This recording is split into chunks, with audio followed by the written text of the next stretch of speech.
Thanks, Jerome. There are three things that have put us here today in this positive position. Firstly, fast and thorough contact tracing, which built a ring fence around social, casual, household contacts. Obviously the lockdown, which stopped any further spread in some of our riskier settings like gatherings in the home and in dining venues. And then the commitment of every Victorian to follow the rules and stay COVID safe, including those 40,000 people who've been quarantining as primary and secondary close contacts. With each of those components working together, we're here on the cusp of containing our second Delta outbreak, this one being a really significant one with close to 200 cases. But we can't call it mission accomplished yet. We can't forget that the Kappa outbreak in May kicked off 13 days after the Woollett case from South Australia. We had 13 days with no indication of cases, and then a really significant challenge in that Kappa outbreak that had a Delta outbreak to manage in the middle of it. What we can do is take some cautious steps forward following our hard reset. Let me make a number of points around the directions that I intend to sign, which are outlined online. You won't, as the Premier said, you won't need a reason to leave home. When you do leave, you can travel any distance in Victoria. And so although you can't visit homes, if there are loved ones that you haven't seen, see them in a park, go for a walk outside, wear a mask and catch up with them. But please don't visit homes. That rule is very important. That's where 80% of transmission's happening in Sydney right now. It's where most transmission happens in normal circumstances. And we've seen it from the most recent days where cases turning positive now have been the household contacts of our existing cases. So the restrictions on gatherings in the home remain. You can't have people over. Masks will still be required indoors and out unless an exemption or exception applies. That's the simplest thing we can do. It is very effective. In places like retail settings, in hospitality settings, at religious gatherings, it's good to welcome people back, but you do need to check in everywhere and every time, and please don't attend if you're unwell. People will be free to visit the ski fields again, but due to the higher risk in these settings, an entry into Victoria's alpine resorts will require that COVID test 72 hours before you visit. So you need that negative before you go up to the alpine resorts. Schools are returning. If you have to wear a mask at school, you must. Workplaces can also return, though people should continue working from home if they can. And again, masks must be worn indoors in those offices. This is a greater step forward than we've had in previous outbreaks, but it's a step we can take as long as we're fulfilling our obligations to each other. In particular, that relates to all of those people in quarantine now. If you know someone who's quarantining or isolating as a case, send them an SMS, give them a phone call to thank them. They are doing the hard work for all of us in Victoria, and that's a really critical obligation for them to commit to and to finish. We have talked about the fact that you can get that negative test early on. You must do that 14 days of quarantine, get that final negative test and the clearance from the department before you can be released. But you have protected us all, and my thanks go out to you. You've given up your freedom that we can have the freedoms that we're starting with today. So we give you our absolute thanks, our respect and our gratitude. Finally, as the Premier intimated, there are changes to our border settings because our border with extreme risk zones needs to be as secure as possible to minimise the risk of further incursions. So from 11:59, those local government areas of Wagga Wagga, Hay, Lockhart and Murrumbidgee are excised from the New South Wales side of the cross-border zone. They clearly push deeper into New South Wales, and so they are at risk of potential cases emerging there. So residents in these LGAs have been able to use the border bubble arrangements without a permit, subject to conditions, but now they'll be subject to the conditions of that extreme risk zone, and so won't be able to enter Victoria without an exemption or without another valid permit, such as a transit or specified worker permit. We know that's going to impact people's lives. We will work with them to answer any questions that they may have. Enforcing that domestic border is not an easy task. We are tied together. There are still lots of people who need to move across for essential and accepted reasons, but we have to manage it to keep everyone in Victoria safe, because incursions, the outbreaks that occur from them, are much harder. They're harder for Victoria, they're harder for our cross-border residents, and so we have to ensure that these areas remain COVID-free. So just to finish, again, a huge thank you to everyone in Victoria, in particular for those many, many thousands of Victorians who are still going through their quarantine period. Please wait for that final phone call, negative test result, before you're released from quarantine, and then we can all take that next step. So thanks all. I'm happy to take any questions you have. Sorry, just to clarify, how long will these settings be in place before their next review, did you say? 2 weeks. These settings will be in place for 2 weeks, and that means that I think we can settle into these settings. I know they won't necessarily be what everybody wanted to hear, but they are what is safe, and they are far better than being locked at home. They're far better than being, for instance, in a situation like Sydney or so many other parts of the world. These are bigger steps than we've taken coming out of a lockdown previously. They're not everything. They can't be everything. We can't pretend that this is over, and we certainly can't pretend that Delta is not twice as infectious as what the virus was last year. So this is the advice. These are the steps we'll take. And we'll look at them in 2 weeks, and if we can make changes beyond that, we will. You talk about tougher border restrictions if necessary. Does that include just scrapping the border bubble completely? I don't want to do that, as knowing full well what it's like to live close to that border. The workforces, families, all sorts of different impacts and knock-ons from that. I don't want it to get to that point. That's why keeping the Sydney problem in Sydney and not having it leach out into regional New South Wales and therefore be a risk to Victoria makes sense to me. That's not a decision that's been made. It's not for me to make that decision, but we will not hesitate to do what has to be done to keep our state safe.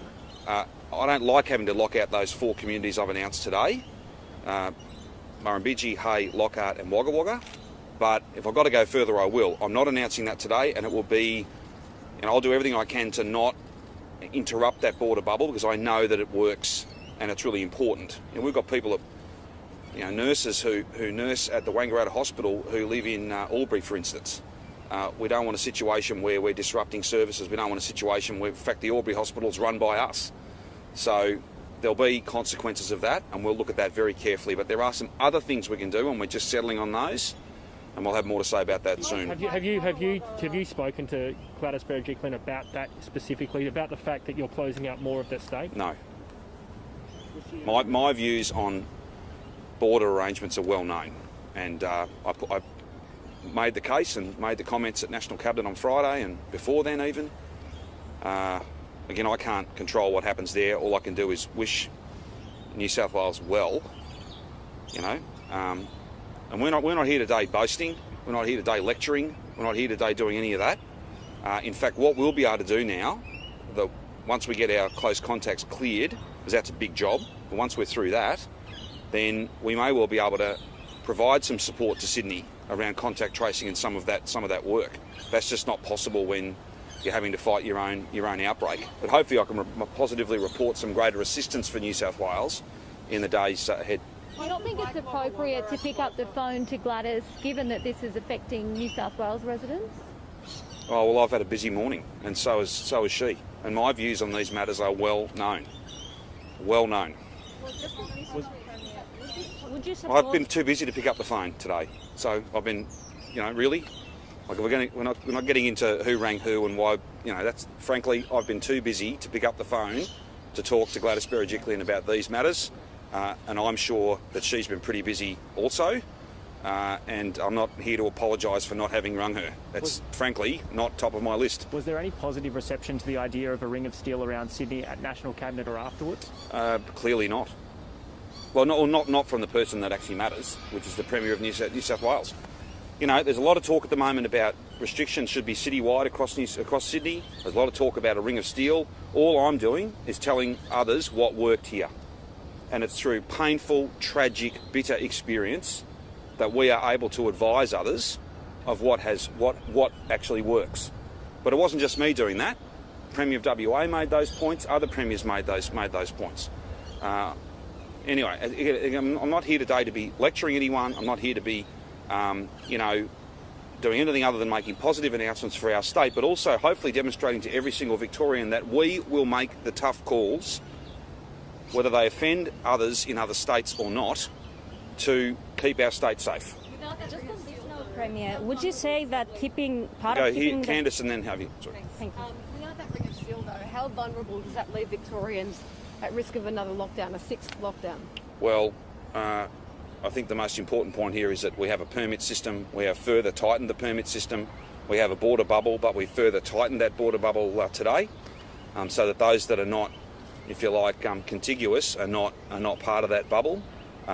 It was reaching a fair way into New South Wales, and I think that there's growing evidence that this virus is reaching a long way out of Sydney. We hope that doesn't happen, but we have to assume that it is, and therefore we have to make these very difficult decisions. The permit system, the fact that we're having to lock out Victorians from their own state, except for compassionate grounds, except for exemptions, that's not a decision that we made easily or lightly, but it's what we have to do, because we don't have, as was the case last year. Again, I just make this point. We locked Melburnians into Melbourne. That protected country Victoria, and it protected the whole country. We also had settings that applied across the whole of Melbourne because the virus was across the whole of Melbourne. The numbers don't lie. The numbers are there, and we had a tragic, terrible year. But the numbers went from 700-800 cases a day down to 0. We wish that hadn't happened. We wish that those who lost their lives, principally in private aged care, that we wish that didn't happen. It is from a place of sorrow and a place of the wisdom that comes from that tragedy that we have called for these things. We're not being triumphant, we're not being boastful, we're not lecturing anybody, we're not into that. I've never done that, nor will I. A ring of steel will work. It will, and that's why I've called for it. The New South Wales government have a different view. I would respectfully say to the New South Wales government, you're not just making decisions for New South Wales, you're making decisions for the whole country. Are there COVID cases in those 4 LGAs that have made you concerned, or was this decision based on the potential future risk of it? Potential future risk, and we have seen some cases well outside Sydney. The virus in Sydney is predominantly spreading in essential workers, as it did here. Yes. A ring of steel isn't going to make a difference to them. They're still going to be going to work. Vaccinating them would.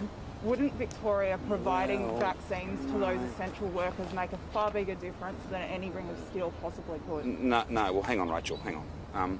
National Cabinet have made decisions, and the Prime Minister has made decisions about whether vaccines. So, for instance, there was a proposition that all GP appointments in New South Wales should be cancelled, and all of that vaccine should be sent to Western Sydney. I'll just remind you, that was 3 LGAs, it's now 5. I don't know what it'll be in a week's time. Like, essentially, there was a request to vaccinate all of Sydney, really. That's how you have to look at it. Because, again, I say this with the greatest of respect. I asked for modelling, because I think that's not unreasonable. Remember the debates you and I had? Many debates about modelling. All of us debated modelling. We had more modelling than, if we stacked all the modelling up, it'd be taller than I am. We had that modelling to show that what we were doing would work, and then it worked. But a lot of pain along the way, a lot of pain and tragedy. And it's from that place of sorrow and remembering all that we went through that we are calling for things. And we are, when asked, providing advice. The notion of vaccinating one part of the state, my fear is that this is not just in one part of their state. This is much more widespread than that. And we simply don't have vaccine supplies to be able to vaccinate our way out of this. Not for many months anyway, not now. I was not asked to give up my vaccines. I did make the point, though, that they're not mine. They belong to the national program. And if you present modelling to me and the rest of National Cabinet that says, if there's one epidemiologist out there that's prepared to put their name to this and say, yes, this will work, then we could have a debate and we could have a discussion, and I'd be happy to be part of that. I would have thought that was a fairly generous position to take, but I was not asked to hand over our vaccines. What was put to National Cabinet was that every GP appointment in New South Wales be cancelled and all of that vaccine be redirected to Western Sydney, and the Prime Minister said no. And I support him saying no. Just on the ring of Steel, on the 7th of July last year when we went into stage 3 lockdown, we had 7 cases in regional Victoria. Yep. By the 2nd of August, when we went into stage 4, the Ring of Steel was imposed on the 7th of July. Yep. By the 2nd of August, we had 355 cases Yep. in regional Victoria. The vast majority of those were sparked by essential workers going to places like abattoirs and other essential work sites. What evidence do you have that the Ring of Steel, actually made a difference? Well, hundreds of cases instead of thousands. I reckon that's pretty good evidence. Would you be happy if New South Wales ended up with hundreds of cases in regional New South I'm Wales? not happy if they finish up with even one extra case. I want them to have, I want them to get across this. I don't want anyone infected, whether that be from Sydney or Melbourne or wherever they're from. Again, I just say, and how this comes across, it's a matter for others. But I'm not here lecturing anybody.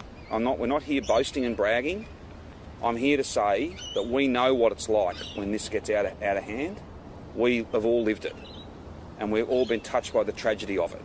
And it's on that basis and from that experience that we say we think these things, like a Ring of Steel around Sydney, and perhaps settings that are consistent across Sydney. We tried locking down part of Melbourne, and it didn't work.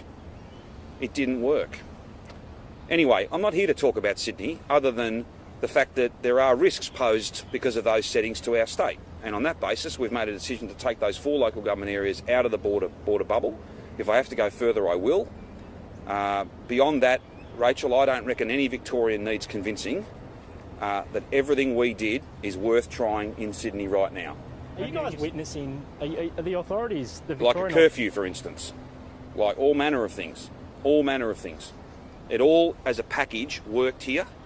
And I see no reason why you wouldn't be considering those things in other cities, whether they be Sydney or anywhere else. At the border, are our police and authorities actually witnessing... Sorry? Are our police and authorities at the border or just inside Victoria witnessing situations where people are trying to get in from New South Wales improperly, or is this a prospective risk? It's all about managing a risk. If you start seeing people doing the wrong thing, it's almost too late. Our approach is to try and stay ahead of that and to make sure that we're doing everything we can to discourage people from acting that way. So it's not like we're not chasing this, but we're trying to get out in front of it and stay out in front of it, and that's why we've taken those 4 LGAs out. We've got compassionate return only, exempt return only. We've got those who are permitted workers, and even then it needs to be for good reason. No one enjoys this. None of these settings are... I'm not happy to put these on, but we've got to do everything we can to try and keep the virus out. And for the Victorians stuck over there still, the residents, Yep. Can you see a situation in which they're allowed to return before New South Wales gets totally on top of their outbreak there? Could that be a months-long arrangement? Well, it was announced as a 2-week policy, and then we would review it, and I don't think we'll be taking that off anytime soon. And I don't take any pleasure in that. I wish it were different, but, again, back to the point I've made a few times, I don't want to appear that I'm lecturing Sydney. I am not. Or being kind of proud and boastful of what we've been able to achieve. I'm not, because I know there's a long way for us to go. But the cases aren't coming down; they're going up, and therefore the risk is going up, and we have to be live to that. But the New South Wales Premier said she doesn't think a curfew would work, given that a lot of the transmission is happening between essential workers in those LGAs. What's your response to that? Oh, You just said a moment ago that you thought a curfew could work in New South Wales. Be very clear. What I said was that any state, I would think, they'd have a look at what we did and have a long, hard think about whether they should do that. That's just because we had the biggest, most painful, most tragic wave, and we got the cases down to 0. I'm not saying anything more or less than that. What they do is a matter for them, but they are making decisions that go well beyond their own state. Well beyond their own state, and I reckon if we'd had... Oh, well, anyway, look, I think if we had not applied the settings we applied last year, we wouldn't have delivered the outcome that we delivered, getting down to 0. And I think the National Cabinet would have been pretty interested in that. And they would have had views, and they would have been sure to, put them. Premier, Anyway, today is a day when all of us should be quite positive and very grateful to every Victorian for playing their part, particularly those who have been in ISO and are still in ISO.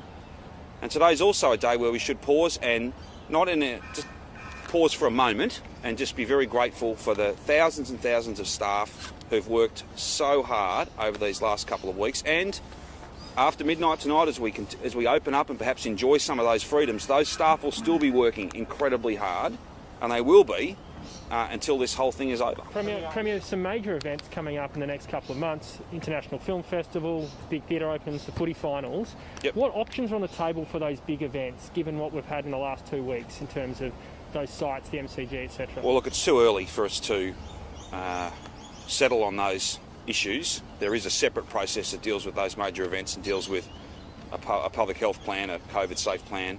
That process continues. We'll update you when we can, but certainly these settings for the next 2 weeks, which we just can't have crowds at the footy. Are you confident that But we will be able to get crowds at the footy at some point. Question then becomes, how will they be spread out? How big will that crowd be? All of those things. I think Victorians would expect us, and indeed, if I, so bold as to say, other state premiers, because if there's a problem somewhere, there's a problem everywhere. They'd expect us to look at all those matters, and we are, in the context of Delta, in the context of this outbreak, in the context of that continuous learning process, because you do. You learn from every case. You learn from every outbreak. That's the most important thing. And when we can update you, we will. Does rapid testing have a role to play in those sort of big events? It may be, maybe. Ultimately, you'll get the biggest crowds will be once we've got everybody through the vaccination program. That's some months away. But let's hope we hit all those horizons that General Fruin has talked about, and we can be vaccinating many, many more people in September, October, November, so that as we look to the summer and beyond, things are different. And with the new COVID marshals, I think you put in for retail, yes. Does that have to be a dedicated person, or can just be an employee who's going about their normal duties that has an extra role? No, it needs to be someone who's focused on doing that job. We're not time sharing. It's not an add-on. It's a serious thing. So, for instance, food courts, making sure that people are QR coding at the table they sit down at, not just the place where they bought the food. The marshal arrangements, as we've outlined, we want that to be dedicated people who are focused on that task. And look, I had a meeting with the supermarkets yesterday about a whole range of issues. We had Woolworths, Coles, Aldi, Metcash, and the Union, and that sector has done an amazing job. Their workforce has done an amazing job over this last 18 months, and we've all come to realise, for anyone who didn't, just how important their work is. Industry, the point I'm making is industry across the board have done an amazing job, particularly some of the bigger sectors. But this is an extra precaution. It's not because we think there's a problem. It's just an extra precaution to make sure everyone remains as vigilant as possible. So how about for those really small venues that might only have 1 or 2 staff working in certain retail, certain cafes? Can it just look, we would work with them. I think that every single, and common sense applies, but every single business, I think, knows and understands, certainly in Victoria some 18 months on, knows and understands that you don't want an outbreak in your business, and if there happens to be one, when people come checking, you want to be able to establish that you had the right number of people seated, that you were cleaning, that everyone was QRing in, that staff were wearing masks, all of that stuff. And the overwhelming majority of businesses have been doing that. There are some always in any system that won't, and we just say to them, look, for your sake, there's nothing profitable about an outbreak in your business, particularly if it leads to lockdowns across the whole city or state. Do you think these lingering restrictions make it viable for businesses to reopen? Sorry, to miss the last bit. Do you think that these lingering restrictions make it viable for all businesses to reopen at this stage? Well, individual businesses will make their own judgments. These are the settings that are safe at the moment. This is the advice from the public health team, and these are the rules that I've announced today. I think that they will be welcomed as being far preferable to a lockdown, but are they normal? Are they back to where everyone would like to be, with hundreds and hundreds of people in pubs and restaurants and cafes? Probably not. But this is what's safe, and it's not a question of 2019 levels versus this. It's lockdown versus this, and I think that our teams have done, and all Victorians have done, an amazing job to get us to a position where we can even have this conversation. There are other parts of the country that are not talking about this stuff. So we should be grateful for the work that's been done. But I acknowledge fully that there is very significant impact on businesses, and to that end, there will be further business support. I think we'll have more to say about that as early as tomorrow. I'll be speaking with the Prime Minister later today. I know Tim Pallas has spoken with Treasurer Frydenberg overnight, and I think they're there's every chance that we'll have a significant package of further support on top of what we've already done, which we may be able to announce as early as tomorrow. Premier, on the removalists, are you disappointed that they're not being charged? Oh, look, I'm not giving them a lot of thought, frankly. We have changed the rules so that that can't happen again. It does make the point, though, that even very minor matters that you might only pick up a couple of $100 fine, and you might think, oh, that's relatively trivial, but it can plunge an entire city and state into a lockdown. That's why each one of us has to play our part and do our very best. Now, we're all human, and it's challenging. It is challenging, and you know, everyone's got an excuse for not doing this and perhaps doing that. We just all have to use common sense, be aware of the rules, do our very best to follow the rules, and pleasingly, rather than focusing on one or two people who've done the wrong thing potentially, if you focus on the vast majority of Victorians, they are doing the right thing. Otherwise, these numbers would not have come down.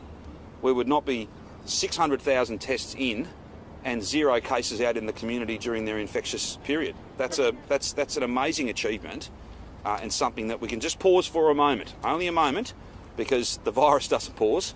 But again, it's just a thank you to every Victorian who's done the right thing, and everyone in the team, all the staff who've worked incredibly hard. But for clarity, can you explain what they've done wrong? If they're not being fined, what have they actually done? It's not a matter for me. There's a mask wearing infringement that's been issued that, as Jeroen's explained. Beyond that, Victoria Police can speak to what they are or aren't doing.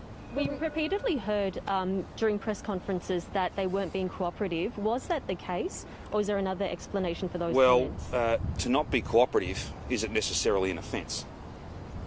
Should it be? Well, I know there's some people out there calling for it, and sometimes the nature of this pandemic is sometimes logic can be a little bit counterintuitive. You know, there'll be people listening to this saying, why can I go to the pub but I can't go around to mum and dad's place for dinner? Well, there's no QR codes at mum and dad's place, there's no industrial cleaning, there's not the formality that you get at a hospo venue. Some people will be saying, oh, well, why don't we just fine everybody who is anything less than the perfect coronavirus patient for contact tracing purposes or whatever it might be. But can you understand? There is a balance, though, to be struck between people coming forward and telling the truth and incentivising that and sending perhaps a different message. And we always try to appeal to people to do the right thing and to send messages that the only information we're interested in, the only thing that we care about, is the virus-related information. What else you were doing, that's not our concern. And frankly, fines might make all of us feel a little bit better, but the value, $1,500, 10 grand, whatever it might be for these people, is nothing compared to the value of information that's provided by literally hundreds and hundreds, thousands in fact, of people that are interviewed during every outbreak. But can you understand why some Victorians are frustrated when we were told that the book would be thrown at these removalists? They've just copped a $200 fines over mask wearing. Do you think that goes far enough? Well, again, I'm not here to speak to what action Victoria Police has or hasn't taken, and Jeroen's spoken to you about what action we can take under the Public Health Act and our standing powers. I really haven't got anything further to add to that today. I think people will be far more interested in the fact that lockdown is ending at 11:59 p.m. tonight. And I just appeal to people, again, back to the central point. Sometimes something really small that might only get you a very small fine can have massive consequences for everybody. That's probably the takeout I would have from this. Beyond that, I've got no advice or proposals to change penalties or to rewrite laws, and I'd always be very careful to act on advice and not disincentivise people from telling the full story and coming forward and getting tested. We can't be punishing people for having this virus. I'm not talking about a specific, I'm talking about in broad terms. We in fact have to work with people who've got the virus so that we can contain its spread. Is the issue that these removalists were disincentivised from telling us the full story? Because at a point when they hadn't told us the full story for several days, Jeroen was standing up and criticising them for not being forthcoming. We still needed that information. Was that helpful? I don't necessarily think they were tuning in to press conferences, Rachel. I don't necessarily think that they were aware that I don't think that were pretty angry with them. Well, and South Australians as well, and potentially people in Sydney too. Again, Jeroen's explained what's occurred here. Victoria Police can speak to you about what they have and haven't done. That's a matter for them. The key point today is that we're coming out of lockdown, and what sends you into it can be very minor things. A handful of people doing, seemingly minor things wrong can be enough, particularly with this Delta strain, to have significant impacts. That's why we all have to try as best we can to follow those rules. But we've been told that the Hume family wouldn't be facing any penalties, even though one of them breached their quarantine by leaving home, coming back from a red zone. Now just a $200 fine for these removalists. Can Victorians trust that your government is able to deal with these incursions that plunge 6 million people into lockdown? Well, Julia, I'd look at the case numbers, and I think they answer that question. We've just had a Delta outbreak, and we are opening up because the public health team are confident that we not only are running alongside this outbreak, we are in front of it. That, I think, answers your question. As I said before, people are human, and I'm not talking about anyone moving furniture now. I'm talking about other people who might inadvertently misunderstand, despite the fact that things have been given to them in language, repeatedly, in person, written. We all go to our best efforts, and I'm sure people go to make their best effort to try and understand what the rules are, but sometimes it won't always compute. And someone may go to the supermarket thinking that that's okay because they had a mask on and they needed some health stuff, right? They went to the chemist, for instance. You see up in Sydney, how many people are going to GP surgeries and chemists? I'm sure they're not doing that willfully. They're not doing it thinking they're doing the wrong thing. But again, there are always challenges in communicating the rules, and then challenges in making sure that everybody does the right thing. I don't think people go out of their way to do the wrong thing. That's the point that I'm making. Will we be making the same concessions if another breach of a permit, say, leads to an incursion and a sixth lockdown for Victoria? No, I think that everyone knows and understands the conditions of the permit are there to be met. There are sometimes complexities when it comes to these things, and I'm not here to elaborate any further on that. But everyone should abide by the conditions of the permit that they enter Victoria on. Every Victorian should do their level best to follow the rules, and that means wearing a mask inside and outside. It means no visitors to your home. So as much as we might want to go and see a loved one, we can't. I'd like to go and see my mum. I'd like to go and see all sorts of different people. We've all got families. We've all missed them, but it's not safe to do that now. And on that basis, I'm not only asking, but the rules are such that you can't have people over to your home. If you want to catch up with family and friends, go to the park, as Brett said. You can go to a venue that's open where there is that formality and safety. There are many rules that are like that. They're asking a lot of Victorians, but we've achieved a lot. And that's why we're able to have these discussions today and have these rules come on from 11:59 p.m. tonight. 2 weeks, and then maybe we can go to Sutton if everyone's done with Andrews. Yeah. On the 2 weeks time limit for this one, could that be sped up if cases go really well? I'm not foreshadowing that. 2 weeks is important for a whole range of reasons. And the other thing too is that there is a bit of a balance here between rules that literally change every few days and trying to settle into a pattern. When it's safe, we'll make the changes. I'm not foreshadowing any further easing before 2 weeks. But we review this every day. So no one should be... These are the rules for 2 weeks. And if we can do better, of course, we'd always look at that, but we're not expecting that we'll be able to change because we won't have advice to do that. Can you speak at least to the long-term outlook for Victorians? I know we don't have any surety until the vaccine arrives, but what is it going to look like for the next 6 months? You just mentioned summer in 2022 beyond, that we can hope that it looks different. Is it essentially going to be the same for the next 6 months, that we're going to have to be prepared to go back in and out of lockdown? Well, until a very significant majority of the community have had the vaccine, not just one shot but two, this is with us. And to a certain extent, and I've tried to be pretty frank about this when others have not necessarily wanted to go into this space, but I've tried to be frank. If we get 75% of people through the vaccination program, that'll mean across Australia the population equivalent of Victoria, Israel, Singapore and Ireland would not have had the jab. Therefore, you've got to be careful that they don't get sick and they overrun your hospital system. That's why when the time comes, and I wish we had, I wish we were doing this press conference in a warehouse that was full of tens of millions of doses of Pfizer, Moderna, Nova, whatever, right? I wish that was the case. That is not the case. So, yes, some of these restrictions are going to be with us, and the risk of further lockdowns will be with us until we get the vast majority of Victorians and Australians through the vaccination program, and that's why, if you're over 60 and you haven't had your AstraZeneca jab yet, go and get that. If your doctor says it's safe, go and get that.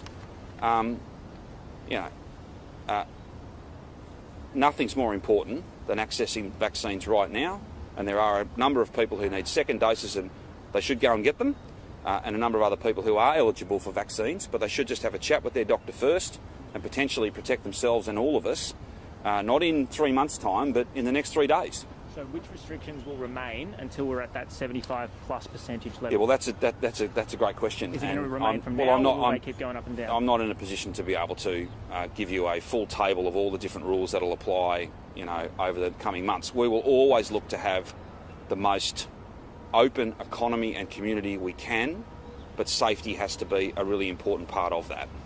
And the advice we have at the moment is that these are the safe settings that don't expose all Victorians to an unreasonable risk of this thing coming back. It is, however, not over, and on that basis there will be rules of one form or another between now and when we get a peak vax number, and even then there'll perhaps be some restrictions for those people who've not got vaccinated, because just think this, there'll be another time for us to talk about all those issues, but and the short answer to your question, and sorry it hasn't been a short answer to this point, but the short answer to your question is this: this virus is with us until we're all vaccinated, and therefore rules will be with us until we are all vaccinated, and that is some months off. But what we've shown with 6.5% economic growth and 250,000 jobs, we can recover and we can push forward even while the virus is here, and we're intent to do that. And that's why tomorrow, in a further addition to our jobs plan, the Treasurer will speak to additional support that guarantees people's employment. Do you think some states should start opening their borders to Victoria from today, tomorrow, in light of today's... I've never really been one to tell states when to open and not to open. They make those judgments based on public health advice, and I would think as they see the position stabilise here, they see yet another day of, yes, extra cases, but none of them in the Victorian community, none of them are risk to public health, then those decisions will flow in a pretty orderly way. What's the question to red zone for South Australia, considering they're lifting their lockdown? Yeah, and we'll go through the same orderly process. And as soon as we're ready to advise of that, we will. Just on the border closures issue, would you support a national framework of guidelines on border closures and even rent of steel? Well, we've been back and forth many times on the notion of a national framework for border closures, and funnily enough, we can never get everyone to agree to that. So I don't know. Well? I don't think that's going to happen, and I wouldn't be ceding my. Whilst forever other states retain autonomy on, say, a ring of steel, we would never give away our ability to control our own borders. Is that ideal? Probably not. Is that the reality we face? Yes.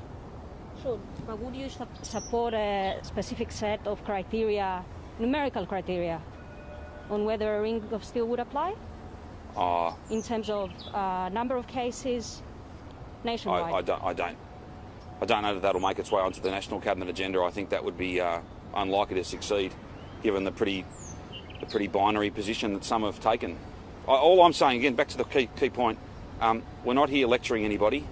And I wish we didn't have this experience. I wish that I could not speak with authority about how you get 700 or 800 cases down to zero, but Victorians can speak with authority and tragedy.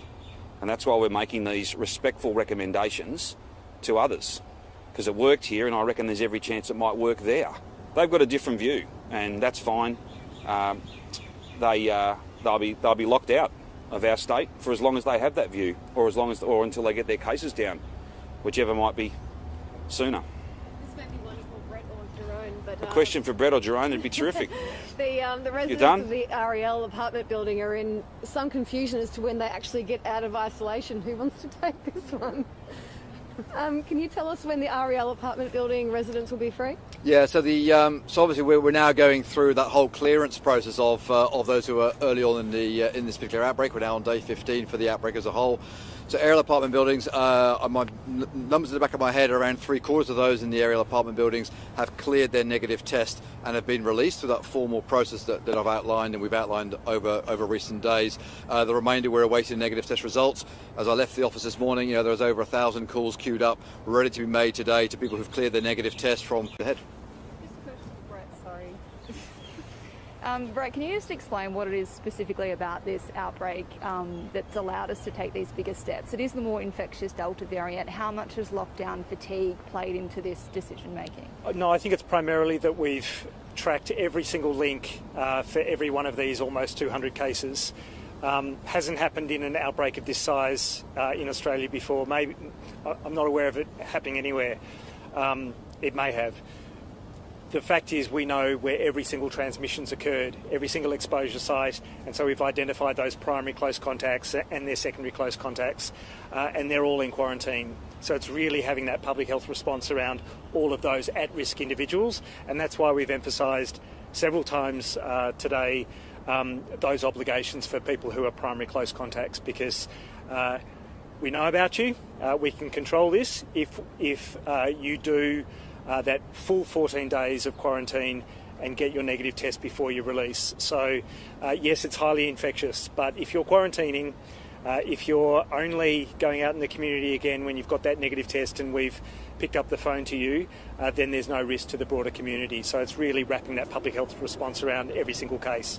The restrictions around weddings and funerals are easing at the same rate this time around, 50 allowed at both. That was very different during the last lockdown. Has the health advice changed, given that we were told weddings were more of a risk?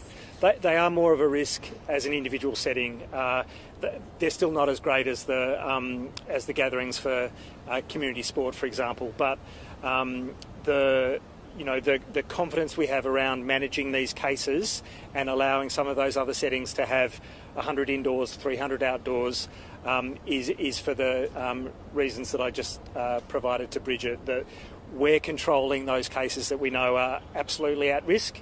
For the broader community, you need to follow your COVID safe rules, as it were, and the mask wearing and the constraints around density quotients and the like. But within those parameters, we think these things can go ahead. That's not to say that if you see someone who's symptomatic, send them home. If you're symptomatic, don't go out, get tested. But for those, pretty modest numbers, we think they can go ahead.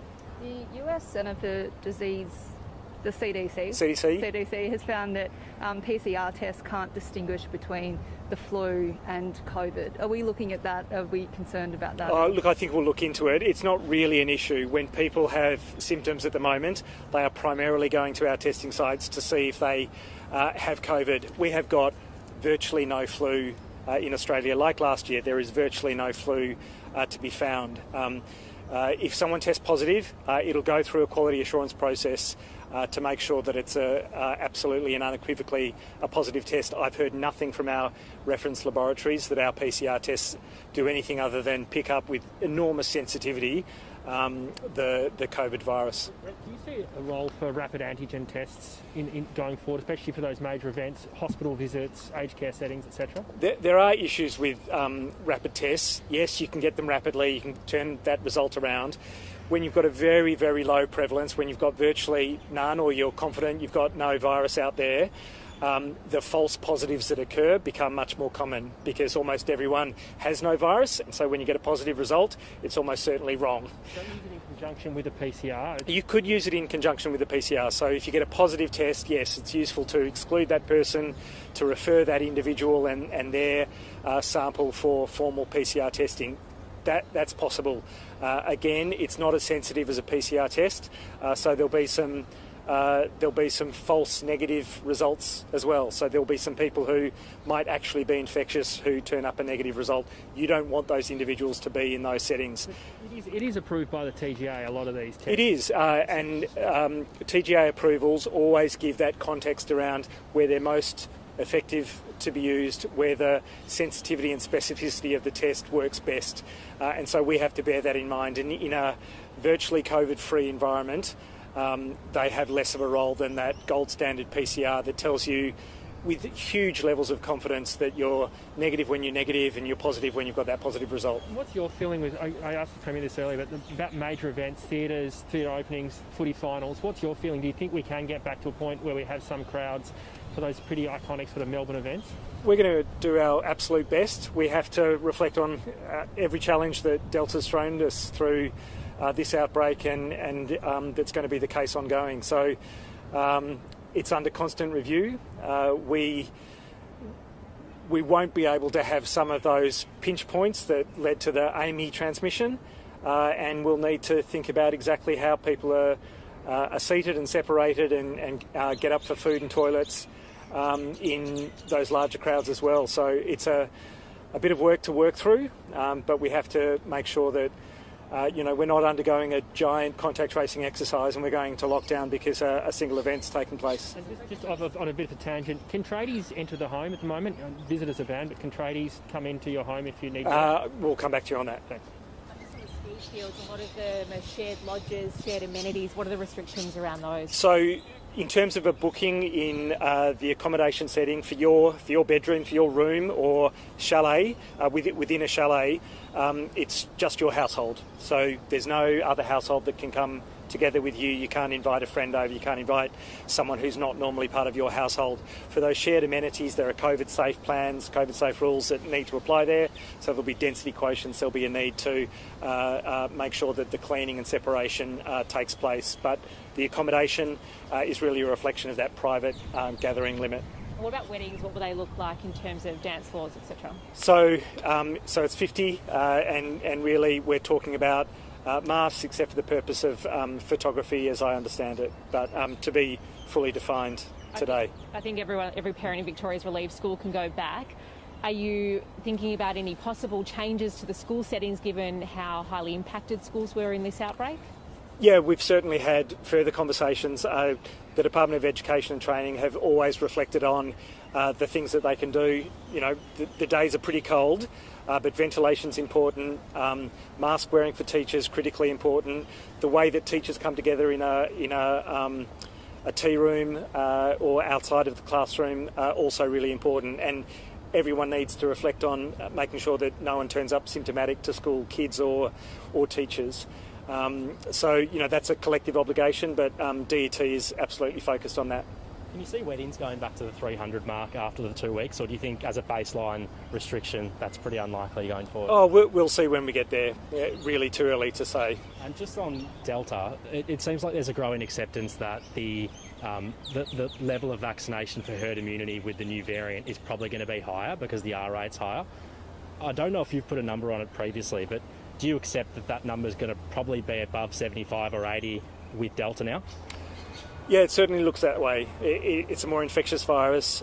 You need higher vaccination coverage to drive that transmission potential down even further, and we've seen cases spike in Israel, the UK, many of the states in the US because of that Delta variant, despite the high or relatively high vaccination coverage.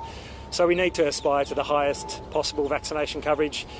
We need to keep our fingers crossed for more vaccines for even younger kids to be approved globally and then through our TGA. But it's a good sign that the Pfizer vaccine's gone through the regulatory approval process and for review by ATAGI for kids 12 and above. That's another piece in the protection against Delta variant and any other variants that might come. That probably pushes us well into next year with baseline restrictions then before herd immunity in Australia, right?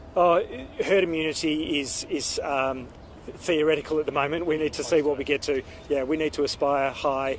It's going to take longer with a more infectious variant, but it also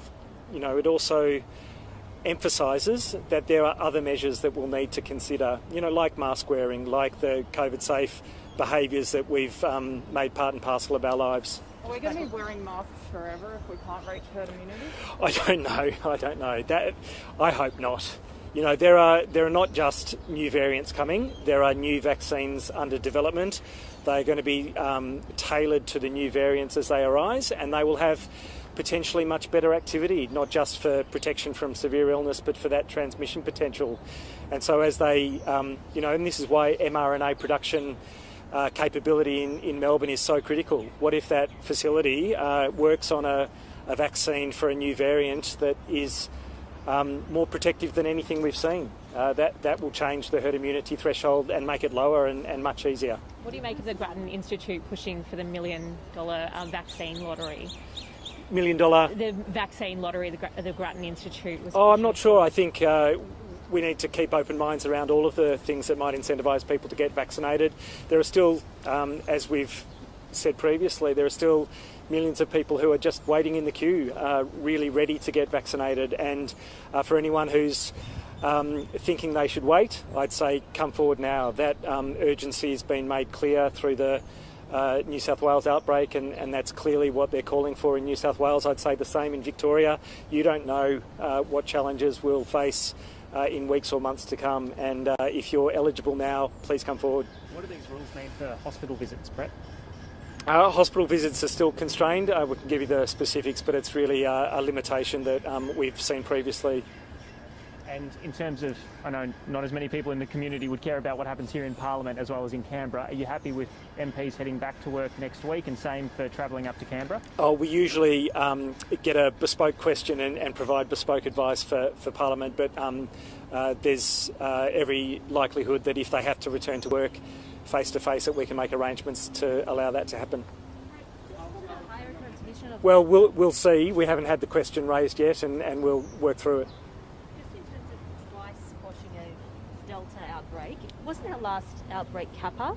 The last outbreak was Kappa. It's fair to say, Kappa is B1617.1. Delta is B1617.2. They share many of the same mutations. They are very similar in terms of their infectiousness. Delta has become the predominant global variant, and it's displaced Kappa. So we don't see so much how it behaves in the world. It's probably just a little bit less infectious, but the challenge was profound with Kappa, and we saw it. We saw how it moved. So we shouldn't say that we defeated an easy target in the Kappa variant. We did extraordinarily well to get on top of that, and there was a Delta outbreak in the middle of that that we also managed, and that wasn't just a few cases. That was a dozen or so cases between households and workplaces and school. International experience so far? Like you mentioned Israel, where we saw a couple of weeks ago some health department data that showed that for the Pfizer vaccine, protection against serious illness remained high in the 90s, but that data showed that complete protection against getting the virus dropped down to 63%. So does this mean that are we bracing ourselves for high transmission rates at some point? Is running Delta to the ground kind of a chimera, like an unattainable target? Look, it's where we have to be right now. We have to be at a zero COVID state in Victoria with the vaccination levels that we have. If we're not, and we're trying to get back to the way of life that we want and appreciate, we would see tens of thousands of cases, hundreds of thousands of cases. So zero COVID or zero community transmission, as is the national strategy, is where we need to be right now. But the lessons from Israel and other places are pertinent. They have seen cases go from dozens to a couple of thousand per day now. But there's also good news there. They've still got daily deaths in single figures or thereabouts. And so there is great protection from hospitalisation and dying, and vaccination should be done for that reason and that reason alone, even if you can't drive transmission down as much as you would like. So it'll be a challenge from a transmission point of view, but the protection from illness is really important.